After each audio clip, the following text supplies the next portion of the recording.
नमस्कार। कृषि के क्षेत्र में लगातार नए प्रयोग हो रहे हैं, संभावनाओं के नए द्वार खुल रहे हैं। मौसम से जुड़ी जानकारी से लेकर डिजिटल माध्यमों का इस्तेमाल तक किसानों को आगे बढ़ने के अवसर मिल रहे हैं। आज हमारे साथ पहाड़ के दो ऐसे किसान मौजूद हैं खेती से जो न सिर्फ अच्छी आमदनी हासिल कर रहे हैं बल्कि युवा किसानों को भी आगे बढ़ने की प्रेरणा दे रहे हैं। तो हमारे साथ आज स्टूडियो में मौजूद हैं टिहरी से किसान भागचंद रमोला जी। रमोला जी, आपका बहुत बहुत स्वागत जी, है। नमस्ते। और आप काफ़ी उन्नत किस्म की खेती करते हैं, नए प्रयोग करते हैं लगातार, इस पर आज आपसे बातचीत की जाएगी। इसके साथ ही हमारे साथ मौजूद हैं चक्राता से आए किसान कृपाराम शर्मा जी। तो कृपाराम शर्मा जी भी खेती और बागवानी यानी एक इंटीग्रेटेड फार्मिंग को कर रहे हैं और लगातार अच्छे नतीजे खेती से हासिल कर रहे हैं। तो आप दोनों का बहुत बहुत स्वागत है हमारे स्टूडियो में। जी, धन्यवाद। धन्यवाद। तो रमोला जी, आपसे बातचीत की शुरुआत करते हैं क्योंकि आप एक प्रगतिशील किसान हैं और नए प्रयोग के लिए जाने जाते हैं। तो आप किस किस्म की खेती करते हैं, क्या तकनीक का इस्तेमाल करते हैं, किस तरह के जो नई प्रजातियां आ रही हैं, नए अनुसंधान होते हैं, उसको किस तरह से आप अपनी खेती में इस्तेमाल करते हैं? सबसे पहले तो मैं डिस्ट्रिक्ट टिहरी के धनोल्टी ब्लॉक से बिलोंग करता हूँ और हम दो तरीके की खेती करते हैं पहाड़ में। एक परंपरागत खेती करते हैं और परंपरागत खेती के साथ हम साग सब्जी का भी उत्पादन करते हैं, और दूसरे हम कुछ हमारे पास जैपनीज प्रोडक्ट हैं जिनका उत्पादन हम जापानीज प्रोडक्ट कह रहे हैं आप, जापानी किस्म के जी जी जी जी प्रोडक्ट जी। तो हमारी जो बेल्ट है वो कैश क्रॉप के लिए जानी जाती है जी। वो सकलाना में मझगांव और कालाबन तेगना जो सोंग नदी का उद्गम है वहाँ से होते हुए जो सोंग नदी निकलती है उसके इधर उधर दोनों पोर्शन में खेती होती है और उसमें बहुत अच्छी उपजाऊ मिट्टी है। और उसके साथ साथ हम पहाड़ में आलू, मटर, बीन्स, धनिया, पत्ता गोभी ये सब चीज़ों की खेती करते हैं। जी, बढ़िया। और तो कृपाराम जी, आप किस किस्म की खेती करते हैं? क्या आप भी कैश क्रॉप पर ज़्यादा जोर देते हैं? हमारा जो क्षेत्र है ये कालसी ब्लॉक से बिलोंग करता है जी, और ये सहिया बेल्ट है, एक जो जिंजर बेल्ट कहलाती है जी। इसमें अदरक का सबसे ज़्यादा उत्पादन होता है इस बेल्ट में जो है जी। और हम लोगों का जो परंपरागत खेती थी उससे हट के अब किसानों ने जैसे अदरक है, गागली है, बीन है, मटर है, टमाटर है, धनिया है, तो ये इन चीज़ों का उत्पादन बड़े अच्छे स्तर पे हो रहा है, जिससे उनका जो फिर गवर्नमेंट से भी हमें काफ़ी सुविधा, मोदी जी की तरफ से भी ये जो गरीब किसान हैं उसको हर 6 महीने बाद हमें जो है पैसा मिल जाता है, उससे भी लोगों को काफ़ी फ़ायदा मिला है। और जो हमारी कैश क्रॉप का वो है वो उस ज़माने में जब हम पहले आज से 20 साल पहले या 25 साल पहले जो खेती करते थे उससे कम से कम 10 गुनी आय जो है, हर चाहे वो गरीब है उसके पास 2 बीघे है, 4 बीघे हैं, तो उसने भी अपनी आय लाखों में कर ली है साल में जो है।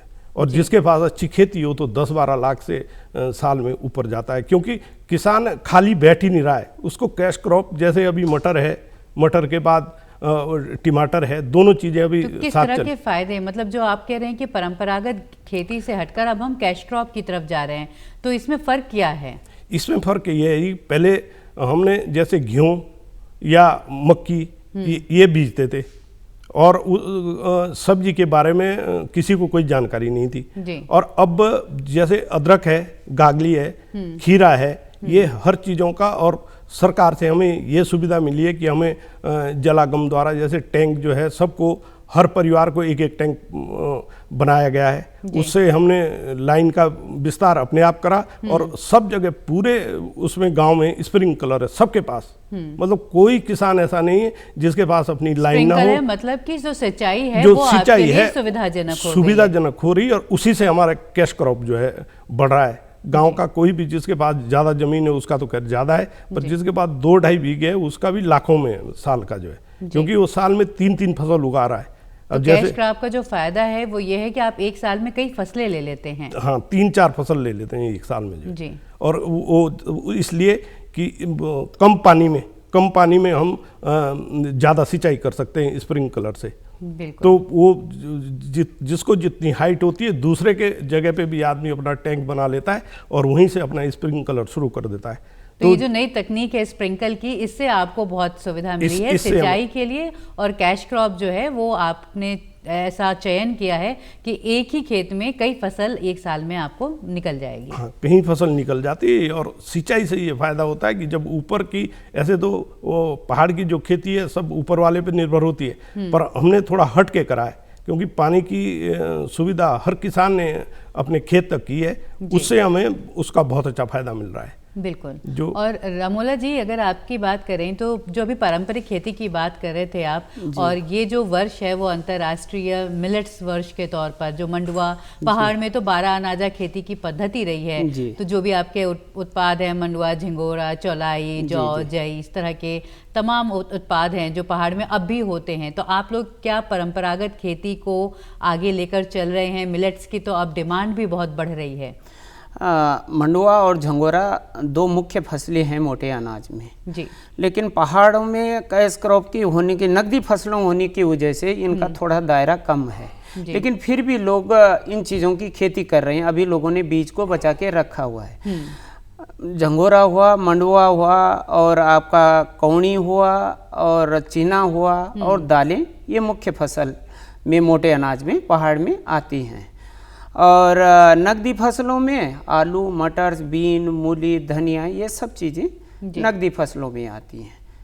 तो ये जो मोटे अनाज की हम बात कर रहे हैं, क्योंकि पहाड़ में अभी भी हम ज़्यादातर जगहों पर देखेंगे तो सिंचाई की सुविधा नहीं है, असिंचित ज़मीन ज़्यादा है जो वर्षा आधारित है, मतलब बारिश होगी तो सिंचाई होगी।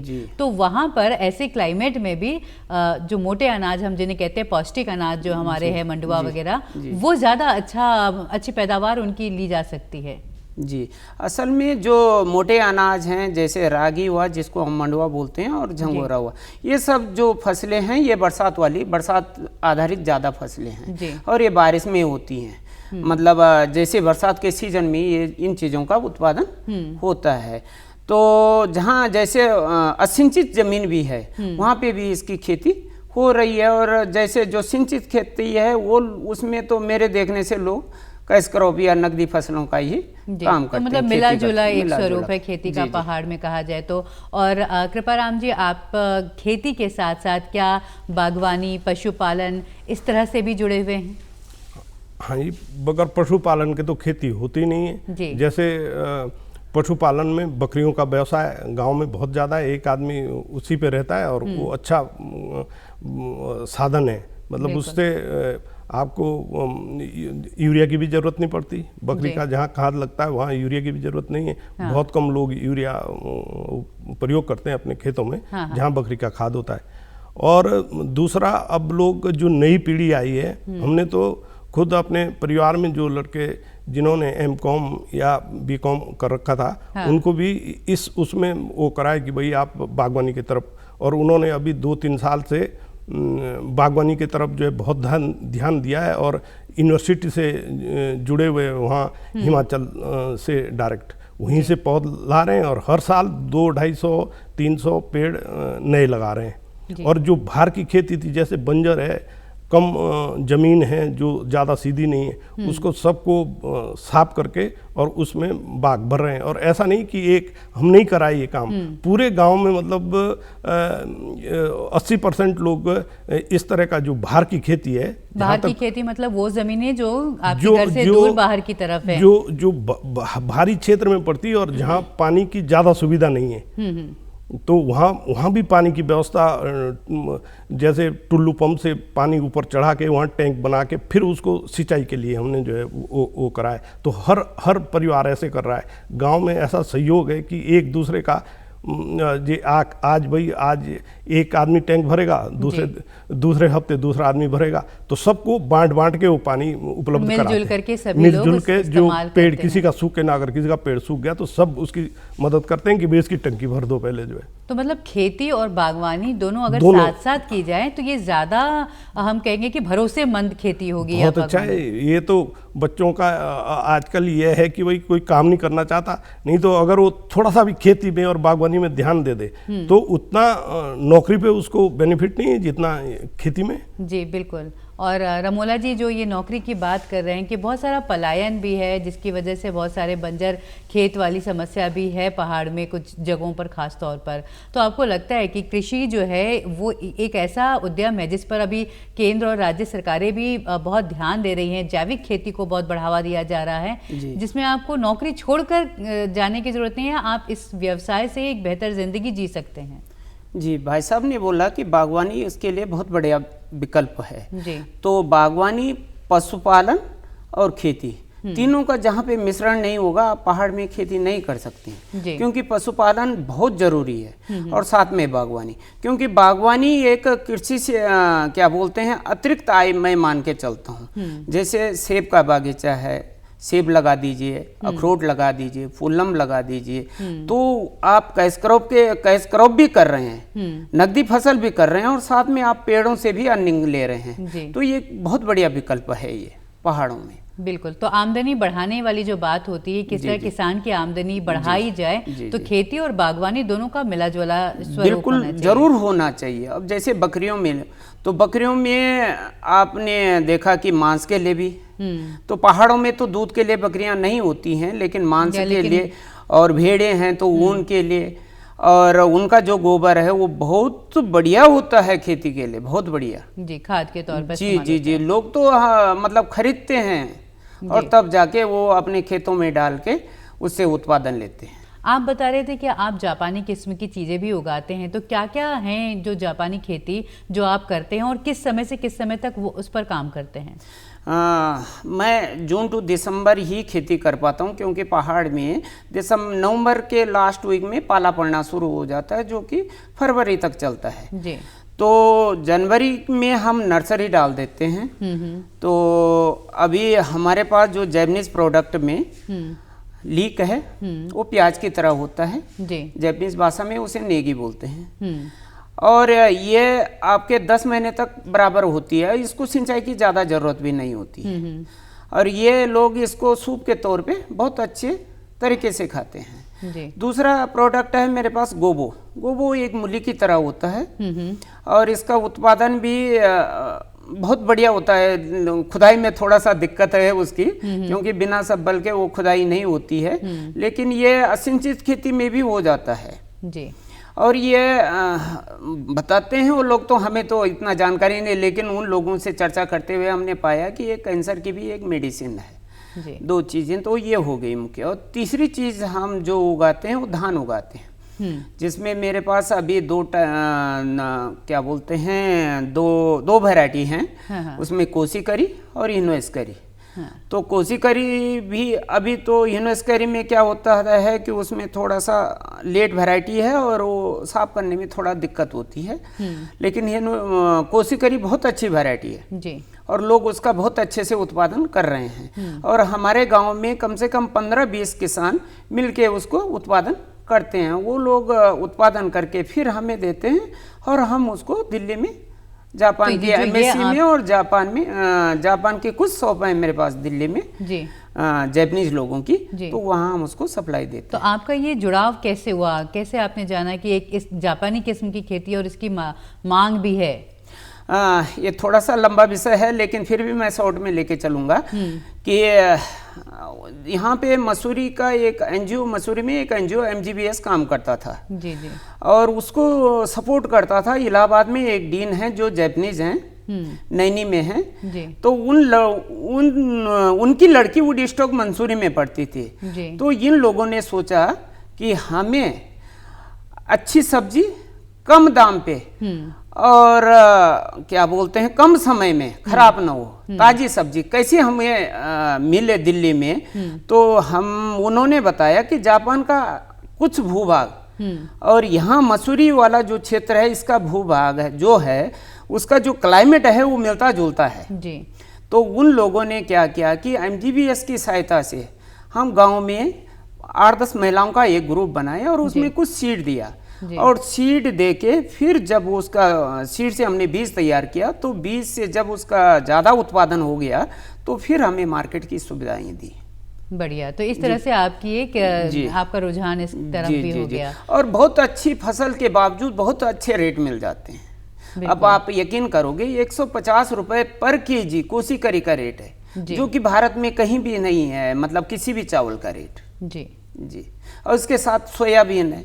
अब पहाड़ में हमारे यहाँ लोकल सोयाबीन होता है, उसका हम दाना यूज करते हैं, लेकिन जो जैपनीज सोयाबीन है उसका हम दाना भी यूज करते हैं और फली भी यूज करते हैं, कच्ची फली दोनों यूज करते हैं। तो इस तरह से आपकी एक अलग किस्म का काम एक है जो चल रहा है, जो आपकी बेल्ट में, और अन्य किसान भी हैं जो आपके गांव के बिल्कुल हमारे साथ कई लोग जुड़े हुए हैं और महिलाएं अधिकतर हैं। बढ़िया। तो कृपाराम जी, जो ये मौसम की बात कर रहे हैं, उत्तराखंड के पर्वतीय हिस्सों को ये मौसम का भी फायदा मिलता है कि वो सब्जियां जो मैदानी क्षेत्रों में जब जिनका सीजन चला जाता है, पहाड़ में वहाँ पर उससे बोया जा सकता है, वो तो मौसम संबंधी फायदा मिलता हुआ दिखता है क्या आपको? मौसम संबंधी ये जो प्लेन का मौसम और पहाड़ के मौसम में अंतर तो रहता है जी। और जो भी पहाड़ के क्लाइमेट में जब यहाँ जैसे टमाटर है तो जो बरसाती टमाटर यहाँ एकदम खत्म हो जाता है नीचे, और हमें वो जो आषाढ़ और सावन के महीने में जो टमाटर चलेगा उसका हमें डबल रेट मिल जाता है। बिल्कुल। जो पहाड़ पे हम उसकी वो करते हैं तो पहाड़ पे तो बरसात में भी हो जाएगा टमाटर, यहाँ पूरा खराब हो जाता है जी। तो इसलिए उसका भी हमें किसानों को फायदा है। तो टमाटर की आज किसान साल में 3 फसल कर रहा है, 3 फसल में 3 फसल मटर की और 3 टमाटर की। तो उसको 1 महीने या 15 दिन का गैप रख के उसको बोते हैं, और जैसे 1 महीने बाद कभी ऐसा होता है रेट पहले तेज होता है बाद में डाउन हो जाता है, तो 3 फसल अगर आप करेंगे तो आपका एवरेज बढ़िया आ जाता है। तो ये एक मतलब पहाड़ का जो हम कह सकते हैं कि फ़ायदा है किसानों के लिए, जो क्लाइमेट का फ़ायदा है पहाड़ के, वो मिल जाता है किसानों को। क्लाइमेट का बहुत फ़ायदा मिलता है जी। और उसमें यह है कि पहाड़ की जो सबसे मूल समस्या थी पहले रोडों की थी, अब रोडों का इतना बढ़िया कनेक्टिविटी हो गई कि हर गांव, हर खेड़ा, हर छानी तक रोड पहुंचा दी है गवर्नमेंट ने जो है। हाँ। तो जिसका किराया हमें पहले 1 मन का 250 रुपये देना पड़ता था, आज 50 रुपये में या 40 रुपये में वो मंडी तक पहुंच रहा है। तो जो आपका उत्पाद सीधे बाजार तक तक पहुंचने की जो कनेक्टिविटी है वो गवर्नमेंट ने बहुत बढ़िया तरह से उपलब्ध कराई है, और जिसमें हम गवर्नमेंट के भी शुक्रगुजार है कि भाई आज पहाड़ पे जो रहना नहीं चाहते थे, आज लोग घूमने के लिए, चाहे वो चक्रौता की बेल्ट हो, चाहे इधर हमारी साहिया बेल्ट हो, जो पर्यटक आते हैं सब घूमने जाते हैं और देखते हैं कि खेती में क्या हो रहा है। और बागवानी की तरफ अब जो नवयुवक है उनका रुझान बढ़ा है, बागवानी की तरफ जो पढ़ा लिखा वर्ग है उनका रुझान बढ़ा है, और ये 2-4 सालों में इसका रिजल्ट बहुत अच्छी तरह से, जो मेरा अपना मानना है, बहुत अच्छा रिजल्ट होगा जो है 2-4 साल में। ये काफ़ी लोग इससे। और कहाँ बाजार तक, किस किस बाजार तक आपकी सब्जियाँ और या आपके फल पहुँचते हैं? हमारा असली बेल्ट तो ये सही है, जिंजर बेल्ट के नाम से टमाटर भी, नहीं तो टमाटर तो दिल्ली तक जा रहा है, दिल्ली भी, और देहरादून और विकास नगर, साहिया, ये 3-4 मंडियों में जो है ज़्यादा थोक होता है तो पूरा बड़ा ट्रक एलपी गाड़ी सीधे दिल्ली चली जाती है, और जब थोड़ा इससे कम होता है तो देहरादून और तो बाजार की किसी किस्म की दिक्कत आपको नहीं? बाजार की नहीं, एक आदमी चला जाता है पूरे गांव का सामान, और वो सामान लेके वो वहीं तुलवा भी देता है। जैसे सही आए तो अपने आप जाते ही नहीं, भेज दिया सामान और शाम को पर्चा आ जाएगा घर पे जो है, तो आने जाने का भी बच जाता है, और उसको अपना गाड़ी में रखा हो अपने आप मार्केट में उतार देते हैं, तो उससे भी काफ़ी सुविधा है। तो अब लोगों का, जहाँ तक मेरा मानना है, जो नवयुवक पीढ़ी है वो अब कृषि की ओर उनको लगाए कि हाँ भाई कुछ इसमें तो अच्छा मिल सकता है, स्वरोजगार का एक अच्छा जरिया हो सकता है। अब अच्छा कृषि का जो रोजगार का है, वो जो लोग घर पे रह रहे हैं उनका इनकम बहुत अच्छी है, तो इसलिए जो नवयुवक है वो उस ओर आकर्षित हो रहा है।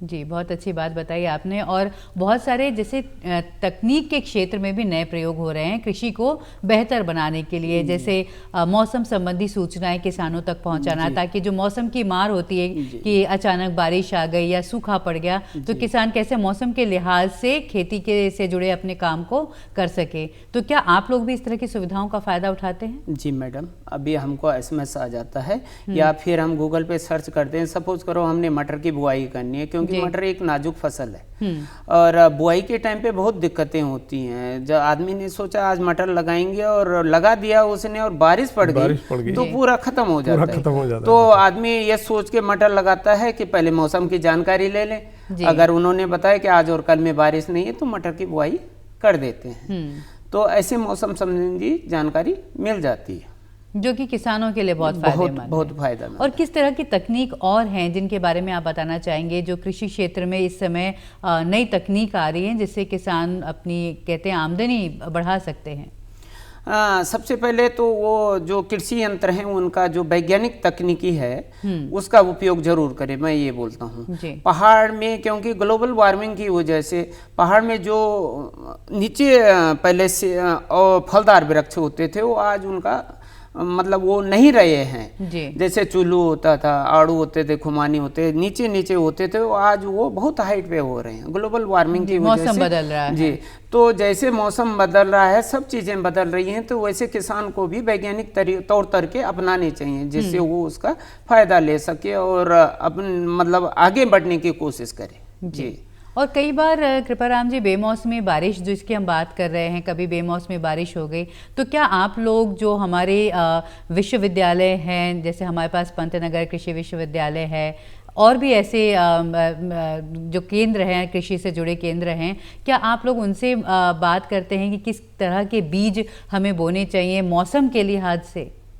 नहीं, उसमें विश्वविद्यालय से तो नहीं है जी हमारा इतना वो जो है, पर हम खुद ही जो है उसमें अपना डिसाइड करते हैं कि जैसे बेमौसमी कभी बारिश हो जाती है तो उसमें ये निकालते हैं कि भाई ये इस मौसम में अगर एक साल कहीं कम बारिश हुई या कभी ज़्यादा हो गई कि तो बैठ के जो किसान है उनका पूरा समूह है, ग्रुप है, वो अपने आप निकाल लेता है उसका हल। तो बैठ करके आपस में बातचीत करके एक फैसला लेते हैं कि किस तरह से जो है इसको किया जाए, आगे पीछे किस तरह से। कृषि क्षेत्र में भी लगातार कहते हैं कि नए प्रयोग हो रहे हैं, नए नए बीज आ रहे हैं। गेहूं के ऐसे बीज हैं जो कम समय में ज़्यादा पैदावार दे सकते हैं। गेहूं का भी बीज तो सब जितना भी है जो ये पंतनगर विश्वविद्यालय के यही आते हैं, जो ब्लॉक स्तर पे आते हैं, ADO वगैरह हैं, उनके गांव में आते हैं कि भाई आपको इस बीज का वो करना चाहिए। और एक बार जब बीज कोई बो देते हैं, अच्छी पैदावार होती है तो लोग उसी तरह वो करते हैं। और जो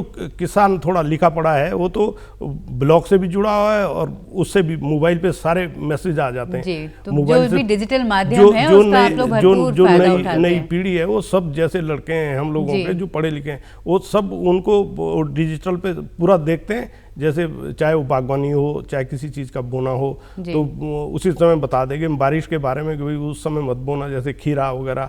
तो इस बार बारिश खूब है तो ज़्यादा बो देंगे कि भाई बारिश खूब है तो बढ़िया हो जाता है जी। और जिस बार ये कि नहीं इस बार बारिश नहीं है तो उसको सूचनाओं से आप लोगों को सही समय पर सूचना मिलने से बहुत फायदा मिलता है। और इसके अलावा भी जैसे मृदा की जांच, मिट्टी की जांच की जाती है या फसल का बीमा कराया जाता है। आप इन सुविधाओं का फायदा लेते हैं और आपके क्षेत्र के अन्य किसान भी सरकार की इन योजनाओं के का फायदा ले रहे हैं? जी, हमारे यहाँ किसान बीमा होता है फसलों का जी, और बैंक के थ्रू होता है जी। तो साल में हमारे यहाँ 2 बार प्रीमियम जमा होता है। तो जैसे नुकसान होने पे वो प्रीमियम की अदायगी हो जाती है जी।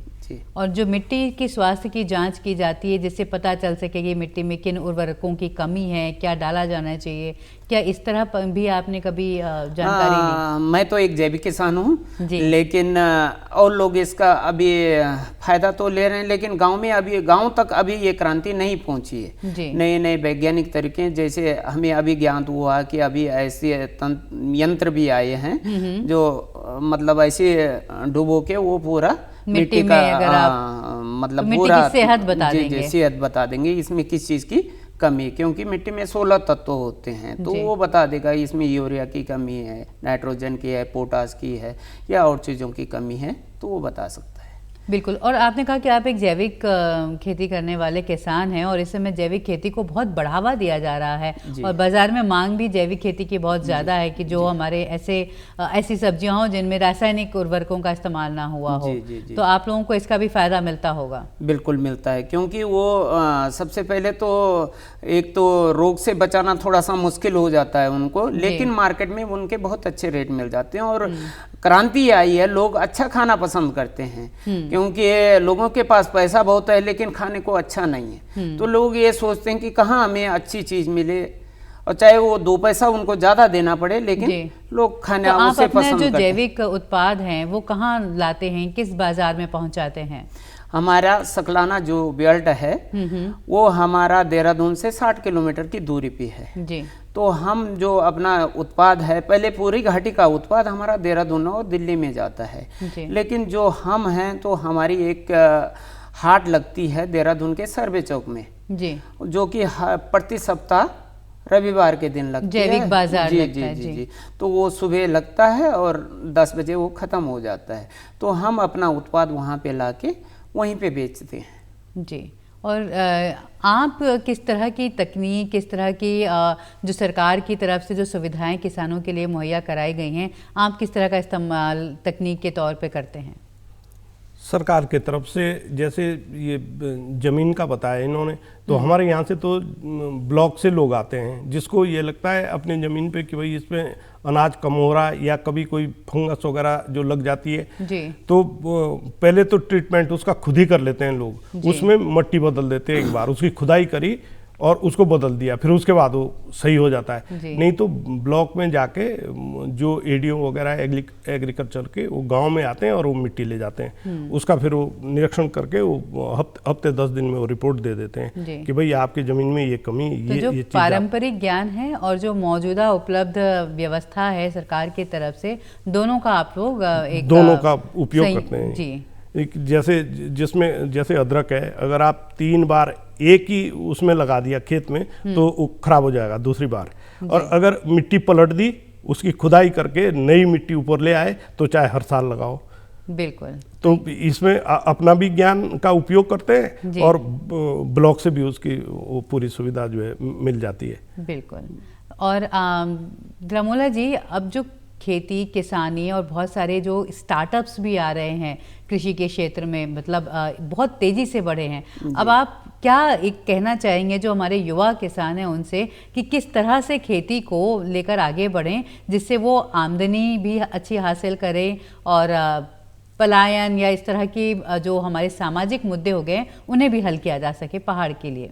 सबसे पहले तो मैं ये बोलूँगा कि कृषि व्यवसाय एक ऐसा व्यवसाय है कि प्रत्येक व्यक्ति, चाहे वो छोटे तबके का हो चाहे बड़े तबके का हो, खाना उसने ज़रूर है। सबसे पहली बात, भोजन उसके लिए ज़रूरी चाहिए। तो मैं आज के नए युवा पीढ़ी के किसानों को बोलूँगा कि वो इस क्षेत्र में ज़रूर जाएं, जी, क्योंकि और क्षेत्रों में कंपटीशन हो सकता है, फैक्ट्रियां बंद हो सकती हैं, कंपटीशन बहुत ज़्यादा हो सकता है, लेकिन आम आदमी या प्रत्येक व्यक्ति को, और इसका बाजार हमेशा ऊपर चढ़ेगा, नीचे नहीं आएगा। जी, सबसे पहली बात। दूसरी बात मैं ये बोल रहा हूँ कि अभी जब तक पहाड़ में पलायन हुआ है तो अभी किसान जो है, पहाड़ में जो किसान खेती कर रहा है वो 40 साल से ऊपर कर रहा है। जी, तो मैं चाहता हूँ कि नई पीढ़ी उस क्षेत्र में जाए और उसका अनुभव ले, और भविष्य में बहुत बड़ा स्कोप है जी, थोड़ा वो परिवर्तन करे खेती में, ये सोच के कि हमें नई टेक्नोलॉजी करनी है, इंटरनेशनल मार्केट को देखना है जी, यहाँ की मार्केट से जैसे ग्लोबल और लोकल दोनों ही मार्केट को देखना है, जिसको लेकर आगे बढ़ना है। बिल्कुल आगे बढ़ सकते हैं। आप दोनों हमारे स्टूडियो में आए और अपने अनुभव हमारे साथ साझा किए, इसके लिए आप लोगों का बहुत बहुत शुक्रिया, धन्यवाद। जी धन्यवाद जी। तो किस तरह पारंपरिक ज्ञान और जो नई टेक्नोलॉजी है, नए शोध हैं, उनके सहारे खेती को लेकर आगे बढ़ा जा सकता है और अच्छी आमदनी हासिल की जा सकती है, इसके बारे में ये अनुभव साझा किए हमारे इन 2 किसान भाइयों ने। कार्यक्रम में इतना ही, नमस्कार।